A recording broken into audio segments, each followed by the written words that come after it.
সবচেয়ে ইন্টারেস্টিং বিষয় হলো এলাকার যারা মুরব্বী বয়োজ্যেষ্ঠ যারা রয়েছেন তারা আমাকে একটা উপদেশ দিয়েছেন। সেই উপদেশটা আমি ইনশাল্লাহ মেনে চলবো। উপদেশ দিয়েছেন তুমি অপ্রাসঙ্গিক বিষয়ে আর কথা বলিও না, এলাকার যে স্থানীয় সমস্যাগুলো রয়েছে এগুলো নিয়ে কথা বলা শুরু করো। মানুষের সমস্যার সমাধান করলে মানুষ এমনিই তোমাকে ভোট দেবে ইনশাল্লাহ। তো আমি তাদের যে পরামর্শ আছে সেটা নিয়েছি। আমি অনেকের সাথে কথা বলেছি, অনেকগুলো বিষয় আমাদের সামনে এসেছে।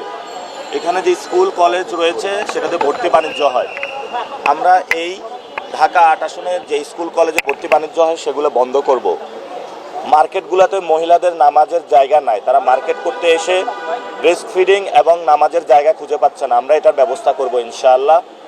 এখানে ময়লার একটা বড় সিন্ডিকেট রয়েছে। বাসাতে থেকে যখন ময়লা নেওয়া হয় বাসার সামনে ময়লাটা ফেলে রাখা হয় এবং সিটি কর্পোরেশন ময়লাটা সময় মতো নিয়ে যায় না। সেই জন্য আমরা এখানে ইনশাআল্লাহ ময়লা কেন্দ্রিক যে বাণিজ্য রয়েছে, যাতে ময়লা বর্জ্য ব্যবস্থাপনা আধুনিকায়ন করা যায় সেই ব্যবস্থা ইনশাআল্লাহ আমরা করব। আপনারা জানেন যে বাসায় মেহমান আসলে গ্যাস সংকট থাকে। এই এরিয়াতে গ্যাস এবং পানির বড় একটা সমস্যা রয়েছে ঢাকা ৮-এ। ইনশাআল্লাহ আমরা এটা সমস্যা সমাধান করব।